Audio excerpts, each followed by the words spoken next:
Yeah. Yeah, just turn it into mayor, right? I sent it. Okay, the time is 6:04.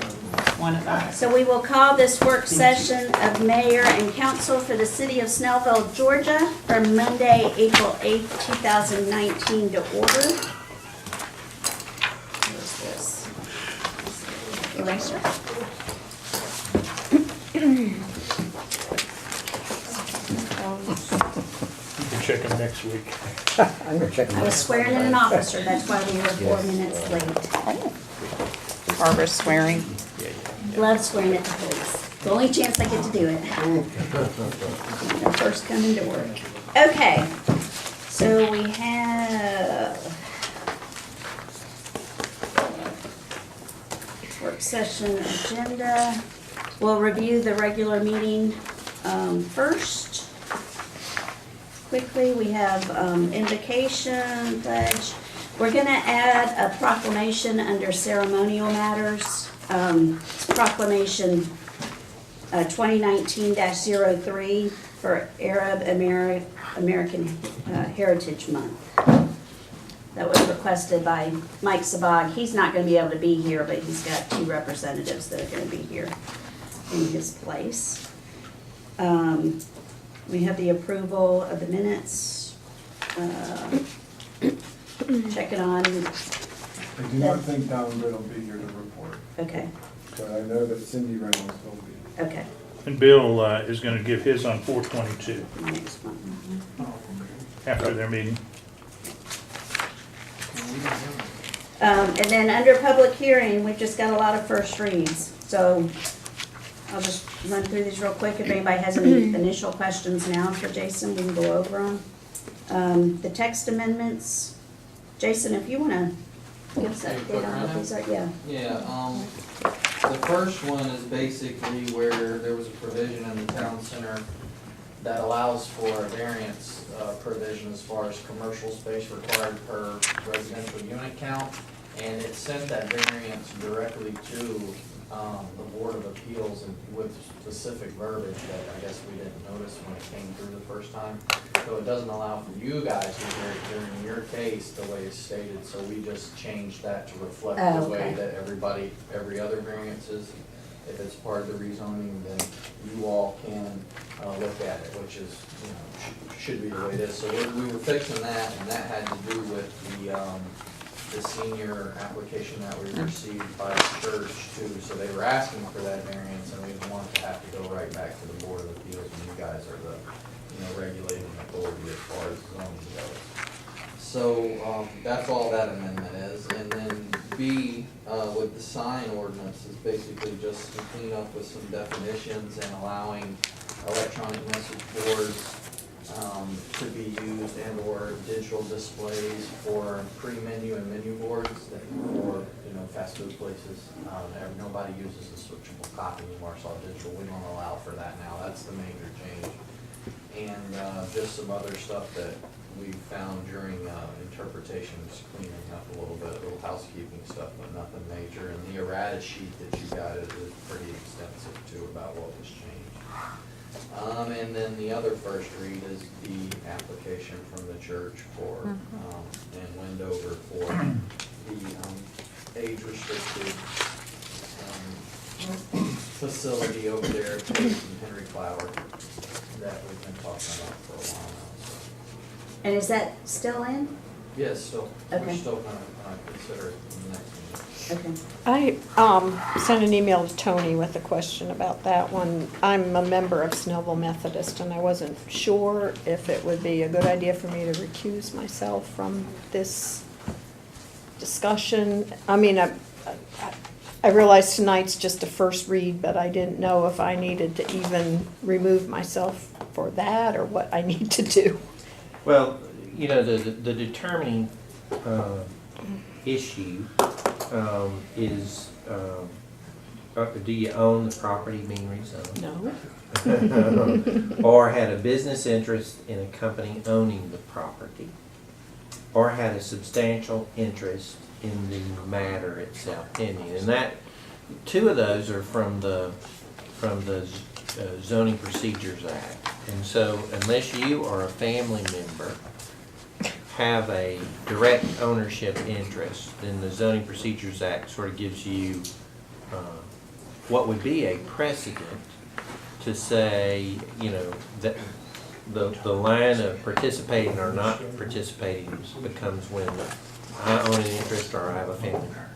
And in advising councils, you know, you have to know that we're in sort of hand-to-hand combat in local government. Everything you do, in a way, affects an interest, whether it's your neighbors or your taxes on your own property, and you're not recused when it's a general matter that affects everybody, because everybody knows you're a citizen of the city and you're a resident here. So it's really when your personal interests are in play, and so you don't trigger the Zoning Procedures Act. There is some standard language of defining substantial interest, and y'all have sort of a hybrid ethics ordinance. It's not exactly what was recommended by GMA. It's not really. I think we've looked at it a few times over the years. It could use some procedural help because you just have some. It's been used for political purposes in the past in the appointment.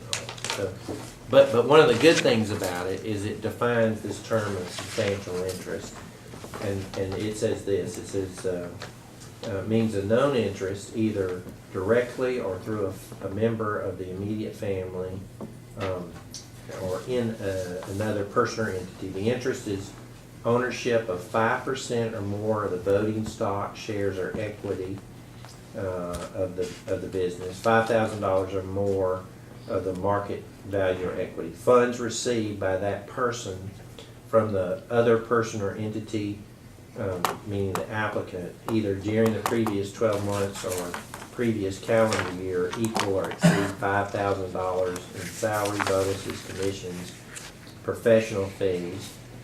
So that one, it's like when I was on the council in Lawrenceville, I had clients that would come before with zoning matters, and I judged it based on that provision. We adopted that provision last year, and so that $5,000 mark was the point at which I made the determination of recusing myself. It's a good hardline rule.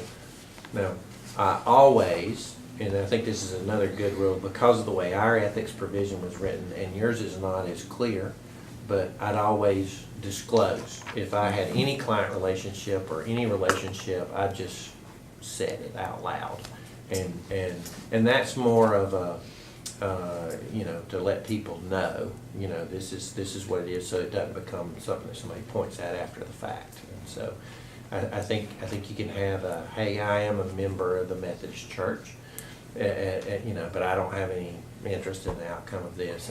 And the way the Methodist Church works, even the local church doesn't own the property. I mean, they will, you really get nothing from the benefit of this process. It really all goes to the bigger church that nobody has any control over. So I should disclose that I'm a member of the church, I but would, I when don't need to recuse myself, is what you're You saying. do not. Okay. And it goes on to talk about you've done business to the tune of $5,000. You've gotten fees for the tune of $5,000. You own a $5,000 interest, and it's they owe you. If you're a creditor of that person and they owe you or you owe them money, which is not a personal relationship, then that would be a substantial interest. But there are lots of times when we sort of overlap.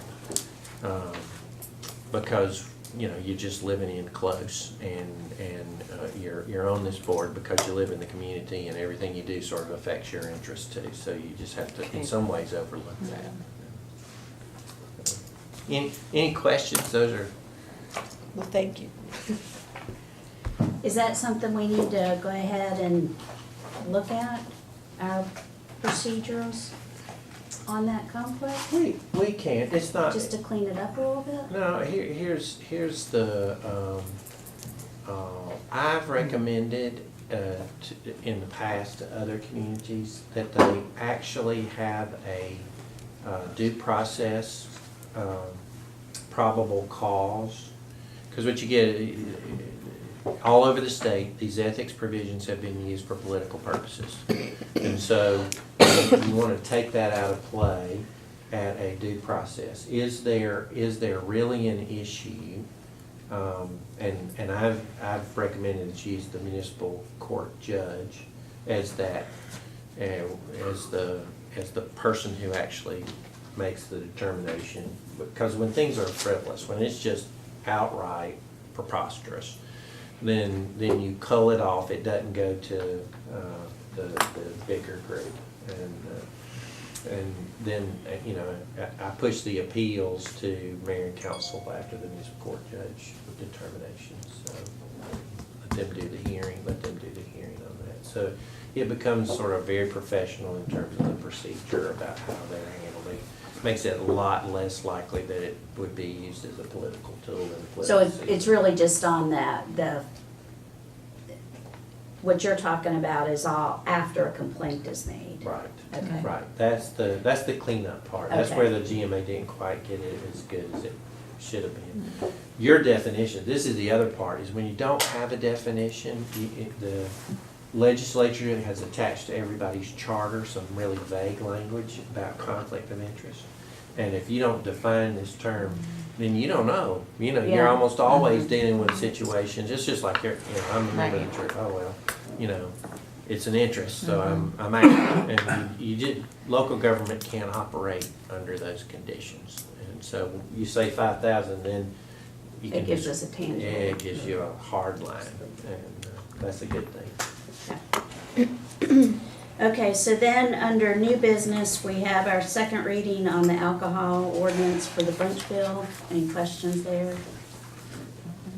Then we'll have nomination of Brandon Abbey to the Urban Redevelopment Authority and to the Development Authority of Snellville. And just to say it to mayor and council, that leaves only one vacancy on each of those two boards, and then we'll be full. So if we can find one more person, Okey-doke. we'll have them all full. Awesome. Okay, and then we're gonna postpone the planning commission.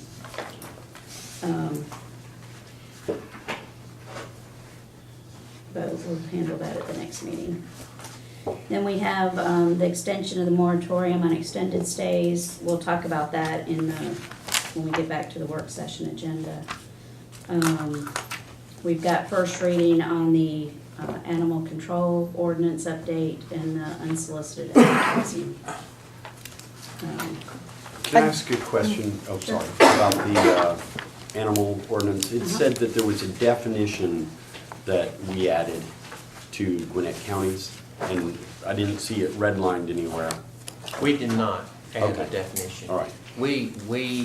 They had already defined everything that we were talking about. Okay. And so but they had adopted it after the last time you adopted their ordinance. Just wanted to be clear that there wasn't something I was missing. No secret. I'm sorry. Yeah, You- I just wanted to point out on the extended stay and the animal cruelty ordinance on the signature page, my name is spelled wrong. Now, there's a shock. No, I don't know that Because matters, Butch is our but, secretary tonight. yes, okay, Butch. No Butch, T, fix No that. T. no T in Schultz. I won't go into some of the emails I received today with your wrong Yeah. email, with your wrong Yeah. spelling. I saw that too. Okey-doke. All right, so that's the meeting. Some of the Any correspondence, Snellville Butch? Pavilion. Yes. We've had a change with Gwinnett County DOT and Springdale Road. Uh-oh. I talked to the construction manager, Brittany Bullfinch, asked her to send me a letter. She basically says the project was given 240 calendar days to complete overall. Springdale Road from County Farms Drive to Roby Lane will close next Monday, today, for 6 months for the bridge replacement. What? The detour route, there will not be a runaround, there will not be adjacent construction, there will be a detour. The detour route will Through be my Springdale Road to 124 to Henry Clower to Lenora Church and Past back to Rogers' Springdale. In the reverse. Variable message boards and other signage has been placed around the detour route to notify the surrounding community. Please let me know if you have questions or concerns regarding this planned closure and detour route. I let her know that, you know, there's a cut through available that people are gonna utilize. And I said, you know, what can we do? You know, how can we encourage people? So they said, you know, they'll review their signage, they'll try to upgrade that, but that's kind of where. Could you forward that to us? Yeah, So we have neighborhoods, our neighborhood in particular, that'd be very yeah, I sure interesting. will. Well, it might be a good opportunity to do some radar running on that road. Google Way will tell them to take Green Valley. Actually, yeah, Green Valley's been hit lately. It's gonna tell them to do that. We have noticed that. Yeah, Lots of people have been commenting, thank you, and so, good results in terms of trying to slow some of that down. We'll keep doing it. City Attorney's report. Nothing tonight, just need an executive session. Okay, we're on to discussion items, extended stay hotels. Mr. Powell? I passed out to you guys, just really, it's our first opportunity to comment on the extended stay. And we've sort of been involved in extended stay stuff probably more closely than Snellville has, just from the Lawrenceville experience. And so we've added some, what could be controversial things, but they're really designed to acknowledge the reality of the issues that you get into. And the first is, there are usually there's two elements of what are deteriorating hotels or motels or extended stay hotels. One is the use of those facilities as homeless shelters. You know, the charity stepping up and actually paying as third-party payors, which you know, it creates a lot of issues, and part of it is it begins to affect your schools, and it's not that those kids are bad kids, it's simply the fact that they're transient kids and they come into the classroom and go out of the classroom, which in lots of ways disrupts the educational process. So we outlined some of those derogatory effects so we understand we're dealing with that issue, along with, once that issue opens the door, then long-term stays become a place where criminal activity takes place. It's not the homeless folks, it's the fact that people who want to have an address that goes week to week, then can go and buy that room next door to the homeless shelter, and they get a lot of protection from the charitable groups, where the criminals can move in and just stay the way they want to, which is anonymous, short-term, no tracking, and week-to-week payments. And so it's sort of a tough combination of things that we see most dramatically in Lawrenceville and Norcross and Gwinnett, and they're the cities who have taken probably the most aggressive actions to try and curb some of those effects. But we did add to the list both the fact that that this city is aware of those things in terms of constructing this ordinance, and also that we built in some provisions to try and deal with those issues.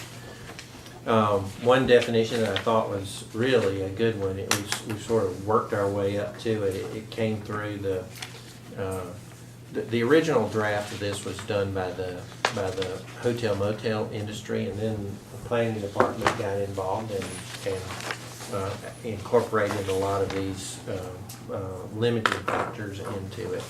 One of them came up with this housing of last resort, and we just sort of defined that term because it really is. It's a situation where you have a third-party payor putting people up as they can't go anywhere else, they can just go here, and we preclude that in this ordinance. from being it, but it's a good definition of that issue. Because the schools are affected on page 5, in that highlighted area, we put an additional public hearing at the beginning of the process of the special use permit requirement, where there would be a notification to the schools and a chance for the schools to come in, the PTA to come in and have public participation in the determination of whether this is a good idea or not, or what special restrictions need to be placed on it. So it sort of heightens their involvement. And you see the ban on the next page, on page 6, it does ban hotels, motels, and extended stay from being places where it's a housing of last resort. One thing that this is, when it came to us in the first, it had a 2-day, you could stay 30 days, then leave 2 days, then come back and stay another 30 days in a hotel, or you could do 180 days in extended stay, leave 2 days, come back and do another 180 days. That encourages the traveling, which is something that happens in Lawrenceville. There are 5 extended stays in Lawrenceville, and so there's a restriction to 30 days there, but they just move from. And so the ban in this case for extended stay is it's 90 days. You have to be absent for 90 days, and it's absent from an extended stay in the city, so you can't travel inside the extended stays or hotels of the city and go from one to the next. And so without that 90-day break point. And I think those are probably the highlights of the new changes that were incorporated into this one. There's one more. This is on page 11. Housekeeping. And it requires housekeeping. I mean, it makes it mandatory, and that breaks down in the extended stay process. The budget hotel process is they simply quit cleaning the rooms, and that you can test for, and it is a problem. I mean, it's a problem for people to put, for you to have somebody in need who is a place of last resort and put them in a place where there's no housekeeping. It's not a healthy environment. So this takes care of that in advance. This, to me, is somewhat reminiscent of our group home issue we had, where it wasn't the group home, it was the abuse. So you can say whatever you want, but these people were being abused, they were being housed in substandard conditions. And I think we have the same thing here. It's not, the extended stay isn't the issue, it's the abuse, the people being charged, not being cleaned up right, a breeding place for disease, among other things, and I think that's, I think it's a public health, public safety issue.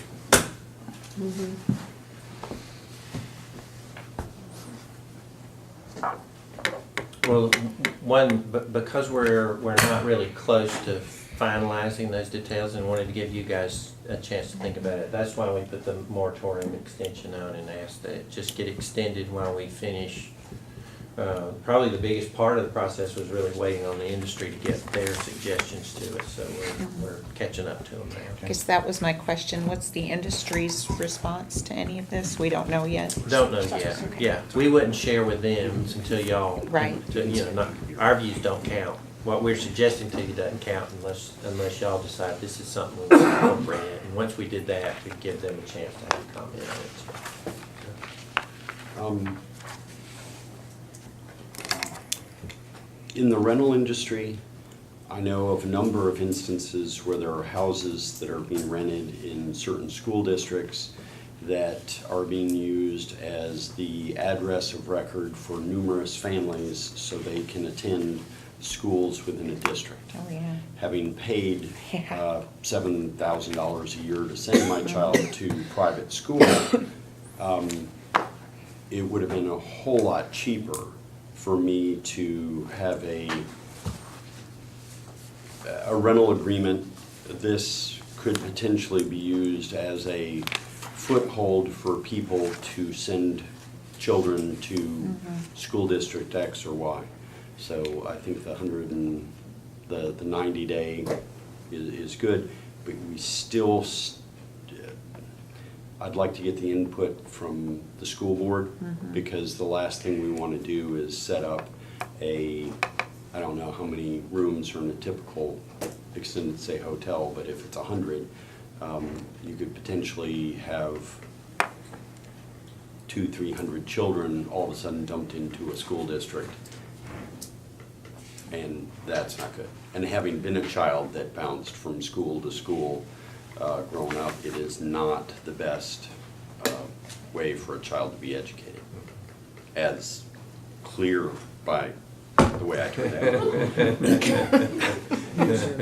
You said it, we did. Yeah. That explains a lot. Beat you to the punch. Yeah. But I would like to get, I'd like to run this by the school board or somebody Well, from, The, and see what they. if I could just kind of add to that, the deal with this is, I mean, the residency aspects are managed at the local school level. So we're talking about the feeder schools of Brookwood High School essentially and South Gwinnett potentially. So those did. And Grayson. Yes. Oh, yeah, Grayson as well. So getting the principal contact information is going to be critical to that. Making them aware of what's in the ordinance and, getting the feedback from the schools. But it is dealt with. I doubt the Board of Ed's going to weigh in on something like this. It's going to be a local school decision as to how closely they monitor the residency. Then can we reach out to the principals in the Shiloh district, because they do have a number of extended stay hotels in their cluster, and get input from them, because it's, I don't want to say for the children, but it's important to make sure that we get that input. And you're right, school board probably wouldn't want to do anything there. We could still let them know that we're considering this. and- Just contact a heads Just up a- with principals. Well, Just the an the bottom FYI. line is it's a Brookwood issue, because the only Well, extended stay we have it's now right is in now. the Brookwood issue. Right. Brookwood district, and I think there's enough other issues with extended stay hotels that I don't see them flocking to Snellville to have them. And that was the problem with the Right. group home, is that our ordinances were Right. less It restrictive, closes so some they all loopholes. came here. No. Right. And I think this is gonna keep that out. And it gives it a little bit more teeth, but just communication with them is good. Yeah, no question. Well, feel free to email me any other suggestions you have after you get a chance to review it closely. We'll get a draft back next meeting.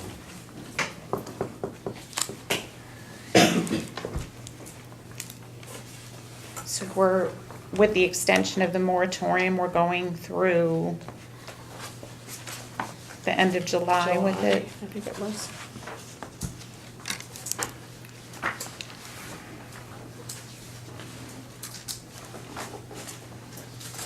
Is that how long an extension is? Is that right? I think it was So the end of October- July. We were at 90 90 days, days. additional 90, okay, Yeah, got it.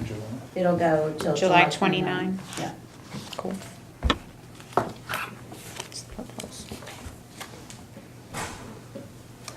Cool. Okay, so I'll work on getting a draft of this out to the principals next week. And if I can help with it, let me know. Oh, okay. Yeah. Can you send it out to the Yeah. schools? If you can go ahead and hit Shiloh, Grayson, South, and Brookwood. Okay. Okay, awesome. And we'll talk later. Okey doke. All right, next item.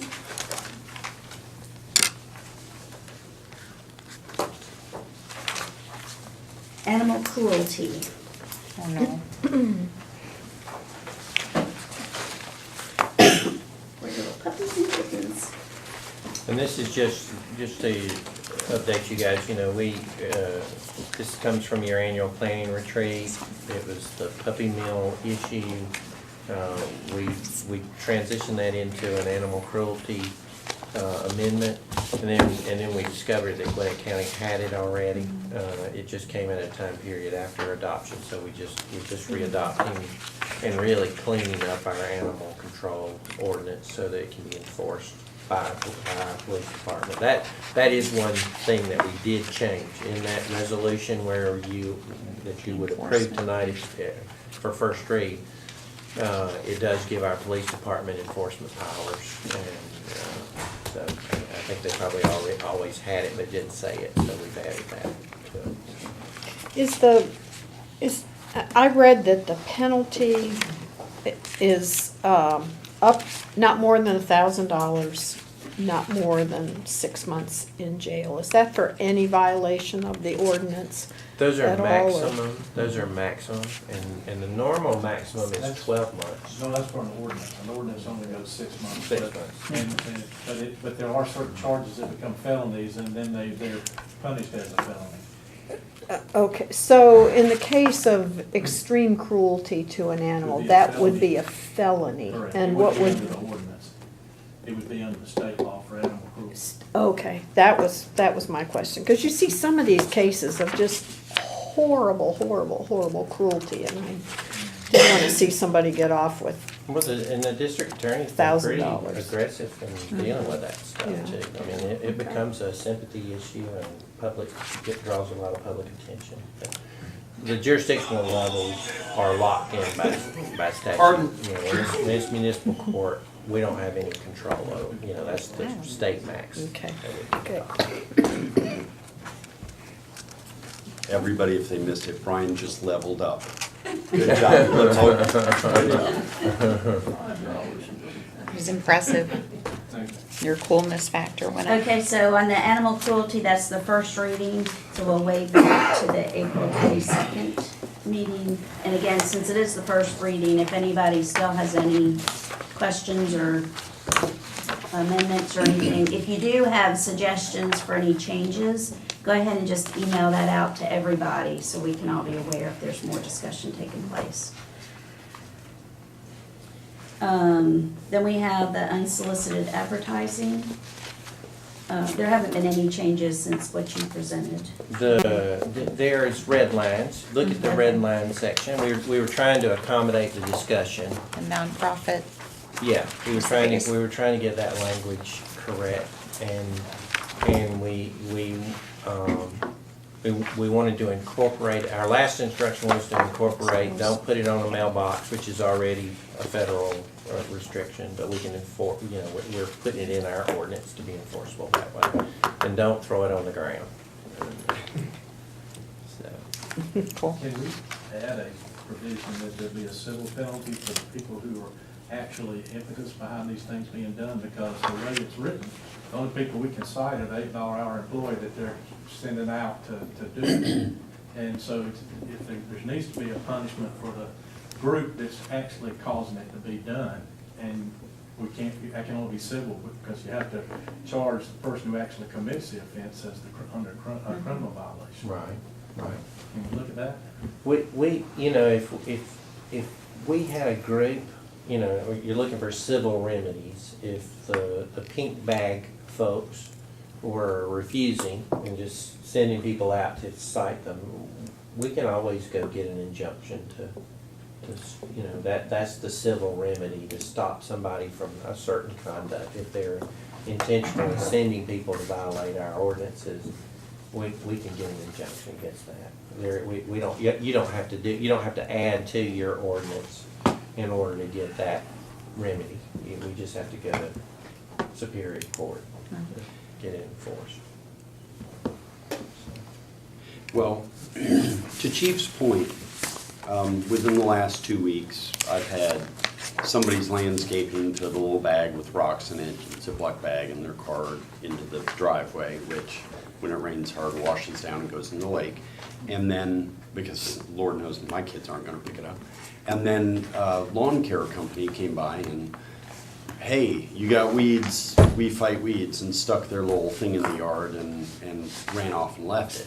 Well, that's not Don's issue, that's his company's issue. So I would really like to be able to reach out and touch, I don't want to say a name of a company, but the company rather than the guy who, because it's a company policy that says, oh, let's advertise that way. And, I had a young man knock on the door the other day from a pest control company. He didn't have his solicitor's badge. You could tell by the wrinkles in his shirt, he was a brand new employee. They just hired him, they rolled him out, dropped him off, said, go knock on doors. It's not his fault, it's the company. I mean, yes, he's liable, but it's the company. If you can't reach back and say, stop sending unbadged, unpermitted people, or stop having your people throw trash out, you're just sticking your finger in a dam. Well, and doesn't that require us then to actually catch the person in the act? Yeah, and of course, the same guy isn't gonna come draw it. You could get that from the same company 4 times, it'd be 4 different people. And we can only cite one we catch, so it could happen 3 times, we might not get them, we might get them the 4th time and get that one person. That's why I was saying we needed to try to go after the entity that was causing it to be done if there was a way. Let us look at that. You do get a lot of corporate enforcement, different level. But let us look at that and see if there's something we can build into it that would apply this exposure. The criminal, you're looking for a connection, and normally you have the person doing the act, but maybe that we can piece it in there where if that person will roll over on his employer, that it might extend to that instruction. So. Well, because the other big issue that we were trying to write this towards was the newspaper that throws out the Sunday, just the little blurby advertising thing. It's just mostly junk. Fish wrapper is the term you're looking for. Yeah. And, yeah, I mean, you never see who does that. I've never once seen anybody actually throwing something out, but it's always there on my driveway on Sunday. So, and we know who that company is. Right. Couldn't you do something similar to what we have in the tree ordinance? Because both the contractor who cuts down the tree and the property owner is liable for it. So I think that's a good point, because you're going after the messenger, not the person sending the message. It's a little easier when the event is happening on the perpetrator's land. Because that one's an easier get Yeah. to. When it's a company policy to go throw something out on somebody else's, we probably, you got this intent issues that go into, this person has to actually be the one who did it. They can't, it's not the company. Those are not usually criminal sanctions going to come. But let us work on it. I hear you. Let's see what we can stick in there to make it more generally applicable where we can go. You get that with trash. You get a lot of, you never see them. You're always searching for evidence inside and it can be a company. You can get a company with that. Let us look around and see what they're using to do that with. Okay, we got discussion of the City Hall build-out bid review. You have a handout in front of you with this diagram. This is the portion of the building and the plan, which was put out to bid. And the second page, the bid was received in March. And you can see that the low bidder was Lichty Commercial Construction. They were low both for the improvements per the plan at $265,000. They were also low as far as the first alternate, which was window replacements. We are, the issue with the windows, we wanted to make sure that they match if we're going to replace half or a quarter of the windows, we want to make sure that they match the other ones so we don't have to replace all of them right now. We have a lot of issues. There are about 23 that need to be replaced, and so we're going to do a sample There is a broken one on the northwest side of the building that faces the green area over here. They're gonna replace that one first, so we get to look at it and see how it feels. See how it looks and make sure it's consistent with the rest of the building. Lichty comes highly recommended, good references. Paul Hoover is very positive on them. No reason why we can't proceed to award the bid when you're ready. We have gotten some inquiries from Gwinnett Tech, who are they have one class in our facility over at Garage Works over on Clower now. They're interested in, I think, expanding at the fall. Is it fall semester, Eric? Yeah, that will start the end of July, early August, where they start coming in. And yeah, they started over there with 2. They may be doing 1 this semester, but they'll be back. So it is on the table for award. If you want any more information, let me know. I know we really didn't have a good idea for exactly what we were talking about. This the first couple bids that were opened were the $400,000 ones. There was a little concern there, but Might have to it scale came back. in right about Paul Hoover's estimate. So that's where we are. But they are waiting on our approval to follow up. And of course, the need is because of town center construction demolishing the building on Flower. Well, and it's been talked about for a long time to do something with that space upstairs for, classroom kind of situation. We can also market that space for business meetings or people needing to rent a room for something like that. Still seems expensive. And we tried to make it very generic so it can be utilized after they move into the second floor above the library, most likely. So it could be utilized here at City Hall long-term. Mhm. And just to say, there's 2 classrooms, 1 video blogging theater room, and then 3 offices and a conference room.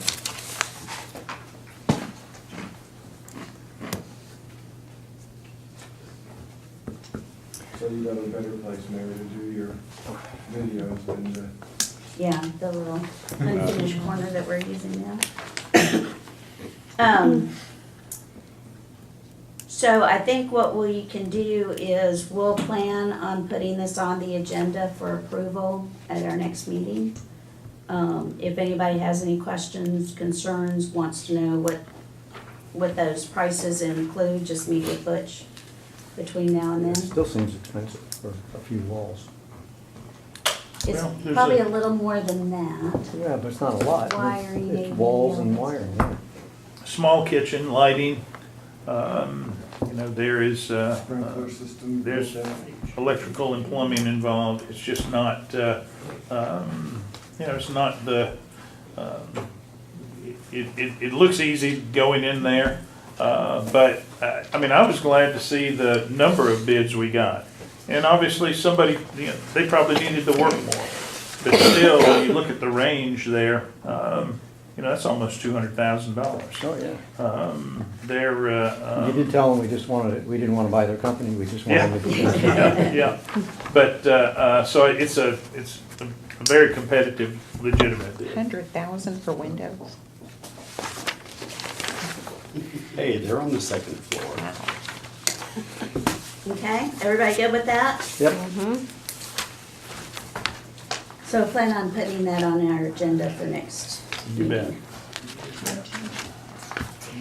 Mayor, just to offer the consideration, that is in a timely manner, because we do need to meet the start of Gwinnett Tech classes in the fall.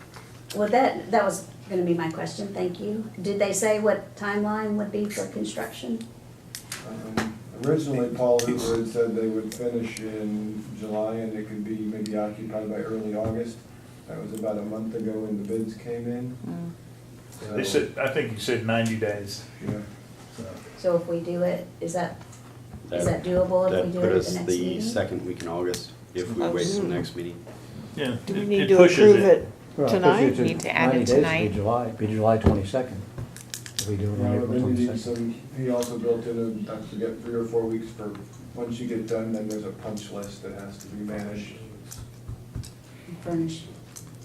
Furnishing, because that price doesn't include furnishing, right? Furniture and fixtures. No, but we do have some already at Garage Works that will move over tables and chairs and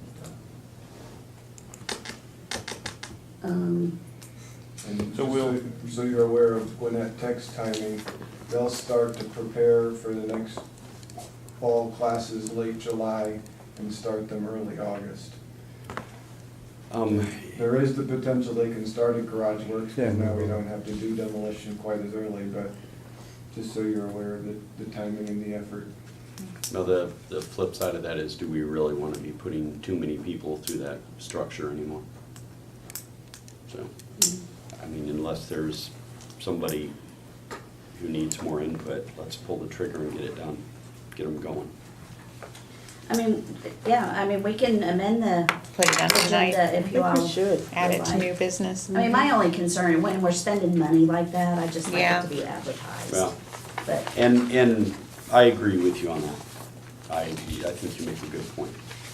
So, let's wait. I just don't want to, 90 days puts us at, I mean, exactly 90 days puts us at July 22nd, but they need a little ramp up time.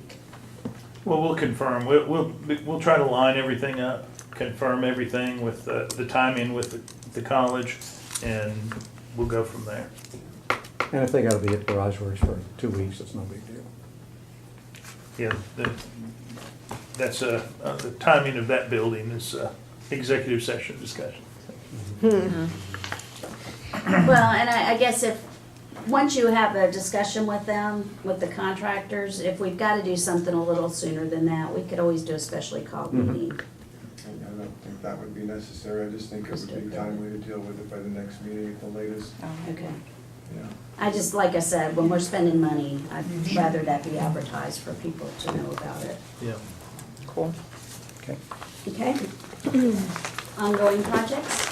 It's kind of a slim update. There's been a lot of budget work going on, and there's been a lot of town center stuff. So just like town center finance and property, once more, a lot of daily discussions. There is a need for an executive session so we can talk about timing of a few things. see, you're not the only one to level up. I'm so sorry. I feel like we all need to start marching Oh somewhere. dear. Luke, I am your father. Is it Star Wars? I did turn off my Go Cubs Go. Oh, sorry, corrected, Indiana Jones.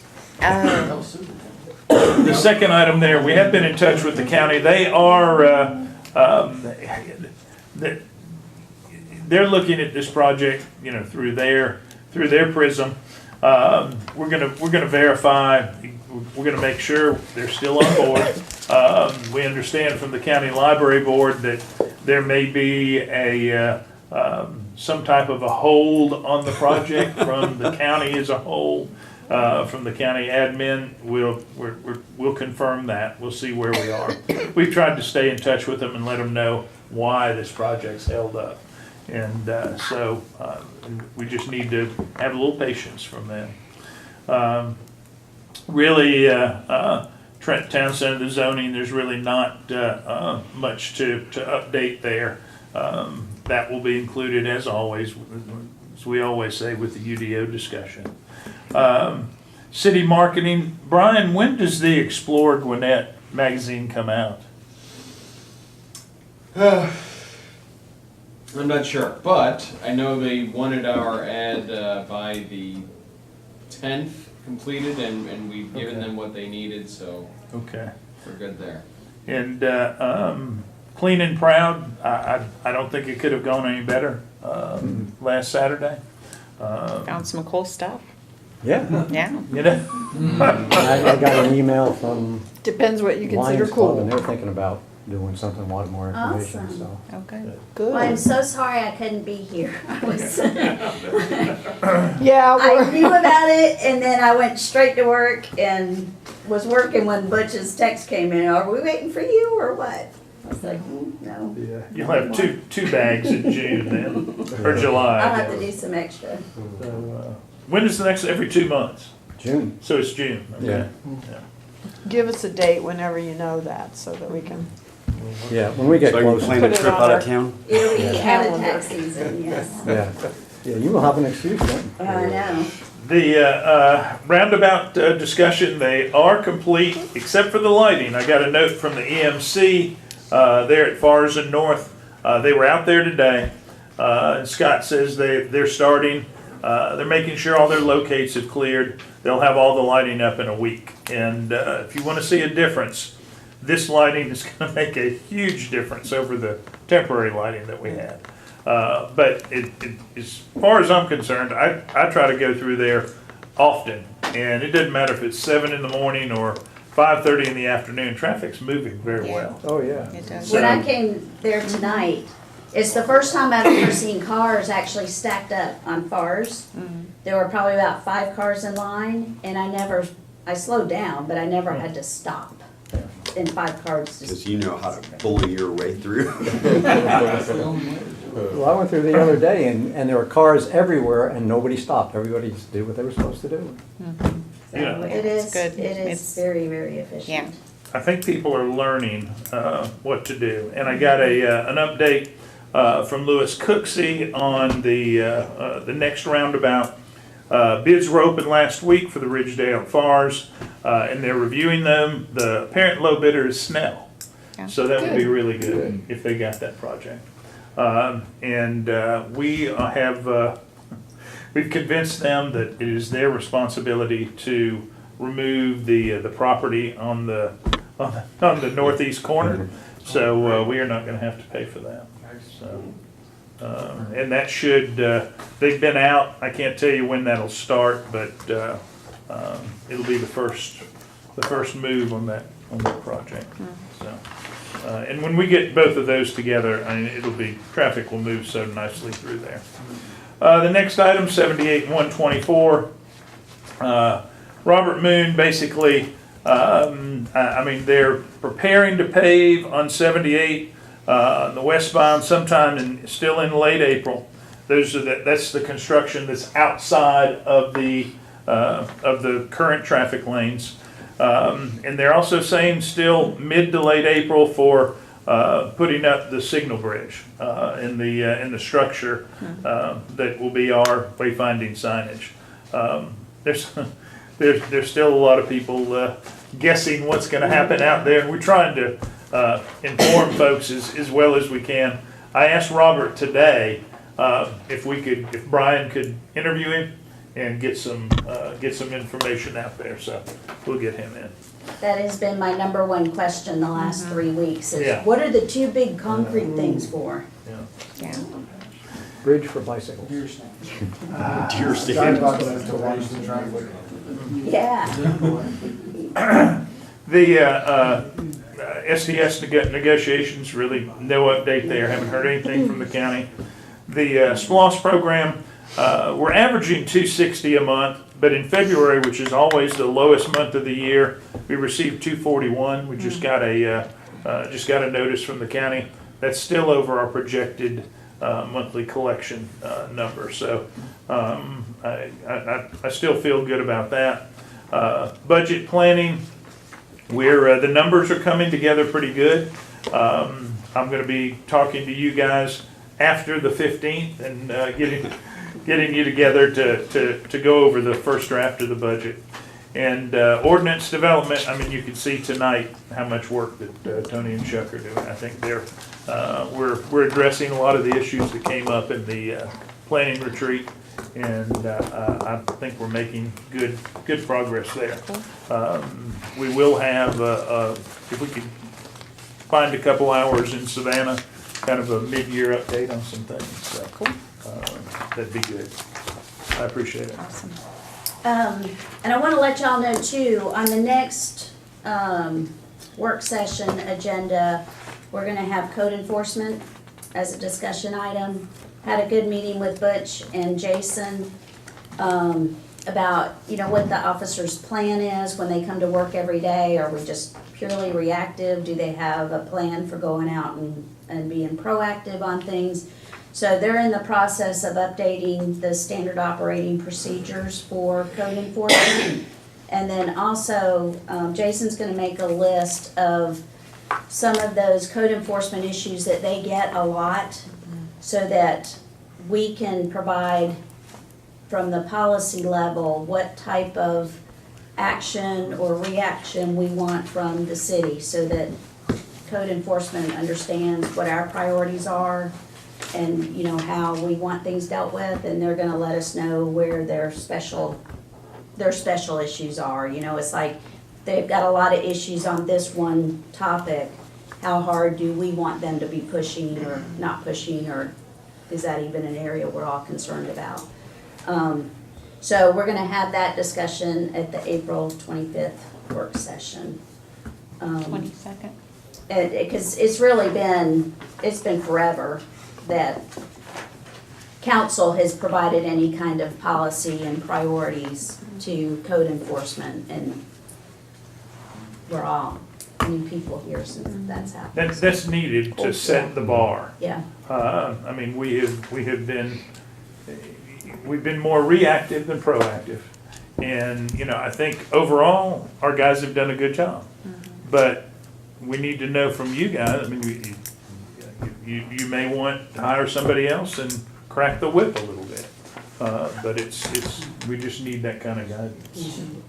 and then that way too, if we've got our priorities and what our policy is, then we can also, the officers know, and then we can communicate that with the judges, so that they are adjudicating things with our priorities in mind as well. Then we'll all be.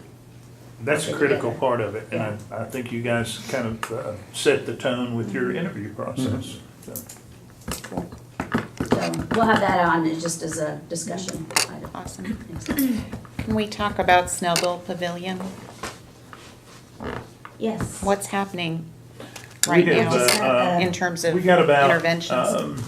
10 emails. I responded Right. to all of them. Okay. We have met this morning with the help of Gay, Roy, and John Dennis. Did a little research on the conditions that were put in place when the zoning was approved.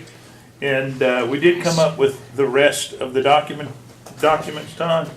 And it's clear in the last part of the adopted conditions that number 14 says restrict deliveries and garbage pickup to 7 a.m. to 5 p.m. 7 a.m. to 5 p.m. This has been forwarded to one of the property managers who is just responsible for sanitation.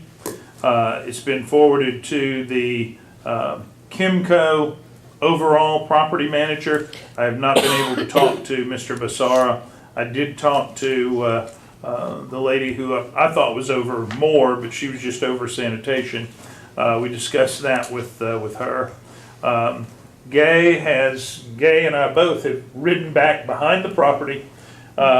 We've identified not only advanced disposal boxes back there, dumpsters, and by the way, Tricia, I think I told you, based on their GPS, that was not their truck the other day. The last instance, I guess Friday morning. But there's a Republic container back there. We're going to get in touch with them. There are several open tops back there also that we need to identify. I hope Mr. Basara can help us do that. We'll contact those folks also to see if they have GPS, if they can tell. One thing I recommended in my message to Mr. Basara was what Roy recommended, and that's a camera. Put a camera back there. Roy, and we know they put them all up and down 78. The license plate readers are very affordable now, and that's one way that they could document time, owner, and they could really come up with some. We could come up with some positive enforcement measures. So I'll just say that the research and the investigation is underway. The previous complaint was advanced. They did discipline that driver, suspended him, and Steve Edwards, who is our local representative from Advanced, when we notified him of the last incident, he was ready to take some serious action against his folks until he found out it wasn't his drivers. They didn't get in there until after 8 o'clock that morning.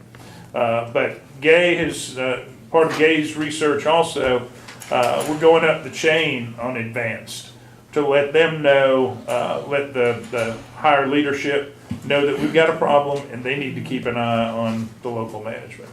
So I'm not sure. All I can do from this point on is follow up with these folks and make sure they realize how serious the situation.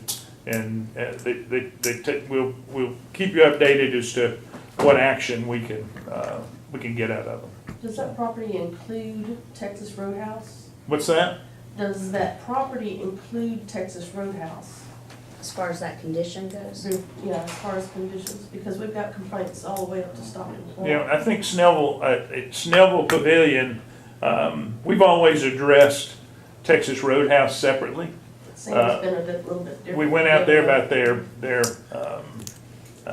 grease cleaning and everything. But I'll find out from Mr. Basara, and we'll understand it's not only there, it's also the sushi or the other restaurant out in the Okay. lot. So we'll make it comprehensive. Can I ask a couple of questions? Yeah. I know 8 years ago, the deal was commercial trash haulers had to be with a specific, because basically a percentage of that came back to the city and it actually helped fund our residential pickup. Is that still the way it is?